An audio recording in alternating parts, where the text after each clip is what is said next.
Doctor Neerja जी नमस्कार, स्वागत है आपका हमारे आज के इस खास कार्यक्रम में। नमस्कार। डॉक्टर नीरजा जी, आज हमें बताइए कि प्रेगनेंसी चेकअप सीरीज़ में आज आप हमें क्या बताने वाली हैं। सबसे पहले तो मैं आप कुछ बताना चाहें डॉक्टर नीरजा जी। हमारी कम्युनिटी की एक महिला है, उसका सवाल है कि प्रेगनेंसी में अगर डायबिटीज़ कंफर्म हो जाए तो वो क्या करे। ज़रा प्रेगनेंसी का डायबिटीज़ से संबंध कैसे आप डॉक्टर्स लोग देखते हैं, इस पर प्रकाश डालिए।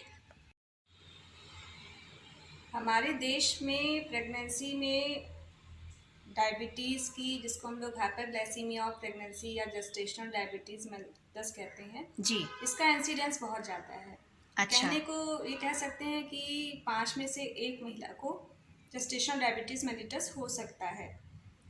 तो इसका जो आपने पूछा कि जैसा कि इसका चेकअप हम क्यों कराते हैं, महिला के सवाल होता है कि मुझे तो शुगर नहीं है, हमने अभी 2 महीने पहले चेक किया था या 6 महीने पहले चेक किया था, तो हम क्यों जांच कराएं। महिला जब सबसे पहले प्रेगनेंसी में हमारे पास आती है तो उसके जो टेस्ट कराए जाते हैं उसमें से ही एक शुगर का भी टेस्ट कराया जाता है, क्योंकि जो जेस्टेशनल डायबिटीज़ मेलिटस है वो उनको बोला जाता है जिसमें पहले से ब्लड शुगर लेवल नॉर्मल है, पहले से महिला डायबिटिक नहीं है, लेकिन प्रेगनेंसी के दौरान उसको डायबिटीज़ हो गई है। ओके डॉक्टर नीरजा जी, अब आप हमें बताइए कि प्रेगनेंसी में डायबिटीज़ की जो जांचें आप डॉक्टर्स कराते हैं, हम ये जानना चाहते थे कि कब कब वो डायबिटीज़ की जांच में करा सकते हैं। जी, इसमें सबसे पहली जांच तो जैसे हमने पहले भी बताया है कि जी। एज सुन एज महिला को पता चलता है कि वो प्रेग्नेंट है, वो अपने डॉक्टर के पास जाए या नियर बाई हेल्थ सेंटर पे जाए, वहाँ पे उसके टेस्ट होते हैं। जो अपनी इंडियन गाइडलाइंस हैं उसके हिसाब से ये कहा जाता है कि उसको फास्टिंग या पोस्ट प्रेंडियल करने की ज़रूरत नहीं है, क्योंकि यहाँ पे महिलाएं काफ़ी दूर दूर से मान लीजिए आती हैं, तो उनको बार बार आना पॉसिबल नहीं हो पाता है या इस चक्कर में उनका छूट जाता है।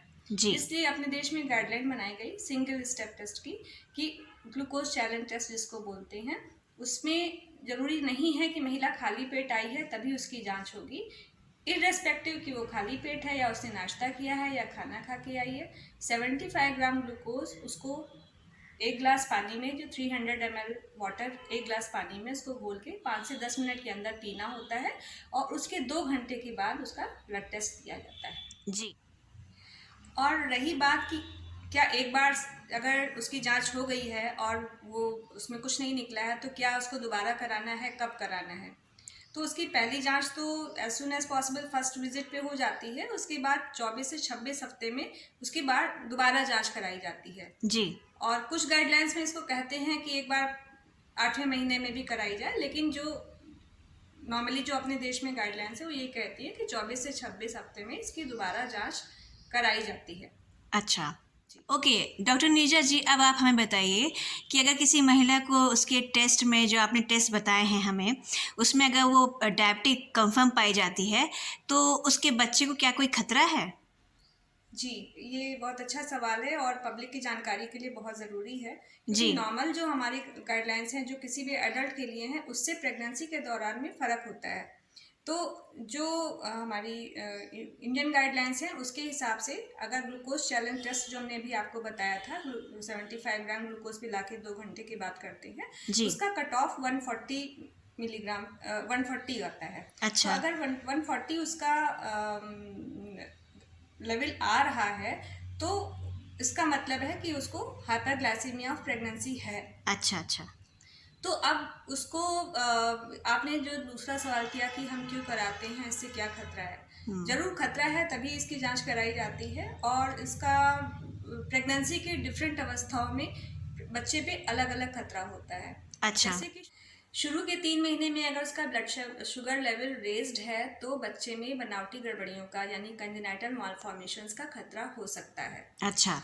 जो 3 महीने से लेके 7 महीने का जो सेकेंड ट्राइमेस्टर का समय होता है वो उसकी ग्रोथ का समय होता है। अच्छा। उस दौरान उसमें पानी में की मात्रा ज़्यादा हो सकती है, उसकी ग्रोथ पे इफेक्ट हो सकता है, जिसको IUGR या इंट्रा यूट्राइन ग्रोथ रिटार्डेशन बोलते हैं। अच्छा। और लास्ट के जो मंथ्स हैं उसमें भी बच्चे में ग्रोथ से रिलेटेड उसमें खून का बहाव कम आ जाता है, जिसकी वजह से भी IUGR, तो उससे बहुत ज़्यादा और सडन इंट्रा यूट्राइन डेथ भी हो सकती है, बच्चा हाथ से भी जा सकता है। अच्छा। तो इसलिए बहुत ज़रूरी है कि ब्लड शुगर लेवल उसका जैसे जैसे रिकमेंडेशंस है वैसे वैसे कराया जाए, और अगर उसको पता चलता है कि वो डायबिटिक है तो बिल्कुल डॉक्टर्स की गाइडेंस में रहे, उनके हिसाब से जैसा जैसा वो गाइड करते हैं वैसा वैसा चले।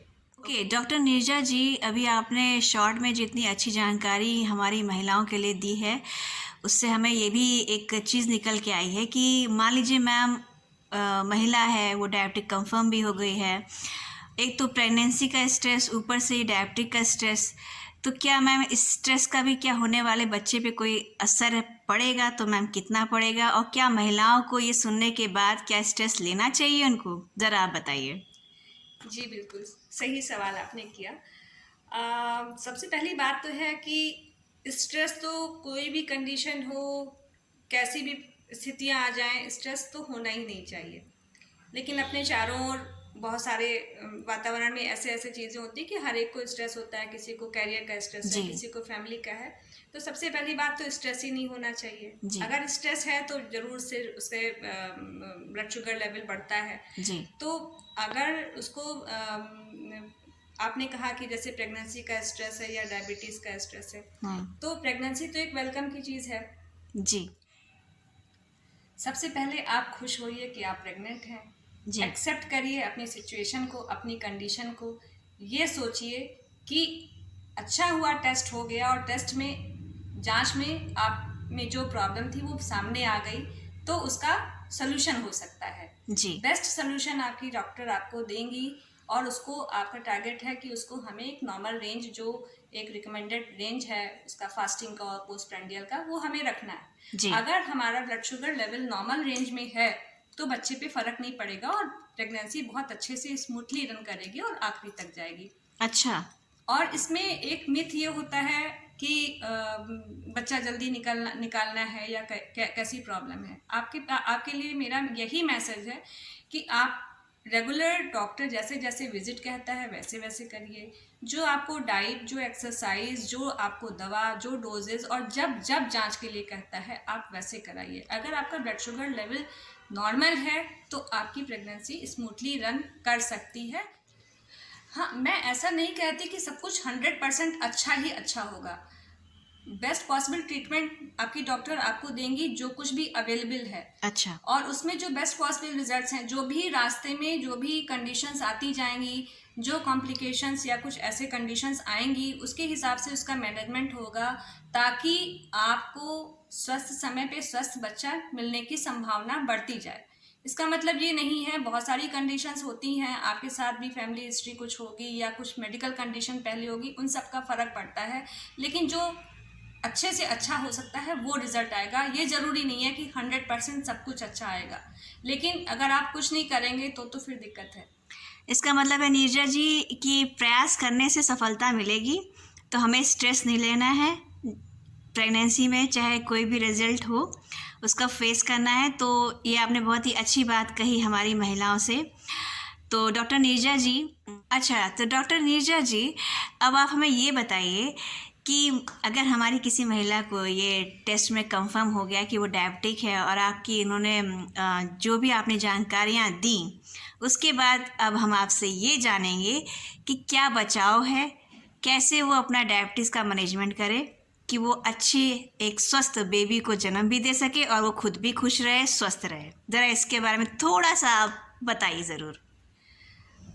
मैनेजमेंट की जो बात है, ये काम तो आपकी ऑब्स्टेट्रिशियन का है कि वो जैसे जैसे आपको गाइड करेगी। जी। रेगुलर चेकअप्स आपको करने हैं, जब जब टेस्ट कहे जाते हैं कराने हैं, जो उसका एक टारगेट लेवल है वो आपको मेंटेन रखना है, और अगर उसमें कहीं भी वेरिएशन होता है तो आपको बीच में ही डॉक्टर से मिलना है। जी। अभी बात आती है कि इस जो कुछ भी कंडीशन है इसमें आपको घबराना नहीं है, एक्सेप्ट करना है कि नहीं हम इससे जीत जाएंगे। तो सबसे पहले ज़रूरी ये है कि इसमें ऐसा नहीं है कि हाँ आपको सीधे दवा ही दे दी जाएगी। प्रेगनेंसी में डायबिटीज़ के दौरान अगर उसका डाइट और न्यूट्रिशन से नहीं कंट्रोल हो रहा है तो उसको जो दवा है उसमें ओरल भी दिया जाता है, लेकिन प्रेफर करते हैं कि इसको इंसुलिन इंजेक्शन ही लगाए जाएं। तो अच्छा। अब इसमें क्या होता है कि बहुत लोग डर जाते हैं कि इंसुलिन लगेगा और रोजाना लगाना पड़ेगा बहुत बार। और अपने जो इंडिया में कंडीशंस हैं, गाँव में बहुत बार लाइट नहीं होती है तो मेंटेन करना मुश्किल होता है। तो जो अपने देश में जो गाइडलाइंस हैं उसमें कहीं कहीं दवा भी दी जाती है और ज़रूरत पड़ने पर इंजेक्शंस भी लगते हैं। ये आपकी डॉक्टर डिसाइड करेंगे। अच्छा डॉक्टर नीरजा जी, अब हम आपसे ये जानना चाहेंगे कि अगर डायबिटीज़ की दवा या इंसुलिन स्टार्ट कर दी गई है तो क्या उसको लाइफ टाइम यूज़ करना पड़ेगा? ज़रा इसके बारे में हमारा जो मिथ है उसको दूर कीजिए। नहीं, ऐसा बिल्कुल नहीं है जी। अगर उसको प्रेगनेंसी के दौरान उसको ट्रीटमेंट लेना पड़ रहा है, दवा या इंसुलिन, तो जब एक बार डिलीवरी हो जाती है उसके बाद उसके फ्रीक्वेंट चेकअप्स होते हैं। अच्छा। 6 घंटे के बाद या 3 दिन के बाद या 6 हफ्ते के बाद। और अगर उसका ब्लड शुगर लेवल नॉर्मल आ गया है तो उसको दवाओं की ज़रूरत नहीं पड़ेगी। दूसरी चीज़ ये ज़रूर है कि अगर किसी को जेस्टेशनल डायबिटीज़ मेलिटस या हाइपरग्लाइसीमिया ऑफ प्रेगनेंसी है जी। तो भविष्य में उसका शुगर बढ़ने की संभावना रहती है। अच्छा। तो सबसे पहली बात तो ये है कि जो दवाएं हैं उसकी और इंसुलिन उसकी ज़रूरत उसकी नहीं रह सकती है, उसकी दवाएं स्टॉप हो जाएंगी। लेकिन भविष्य में उसको रेगुलर चेकअप्स कराते रहने चाहिए अपने डॉक्टर के हिसाब से। और डायबिटीज़ के मैनेजमेंट में इसको कहा जाता है कि लाइफस्टाइल डिजीज़ है। अच्छा। और फैमिली हिस्ट्री का भी फ़र्क पड़ता है। तो अच्छा। डायबिटीज़ के मैनेजमेंट में ये सबसे इम्पॉर्टेंट है कि लाइफस्टाइल मॉडिफाई करें। प्रॉपर आपकी डाइट, हमेशा ही प्रॉपर डाइट रहनी चाहिए जिसमें कार्बोहाइड्रेट्स कम रहने चाहिए। अच्छा। और डाइट में तो जैसा कि आप डाइटिशियन कह रहे हैं वैसे आप फॉलो करें।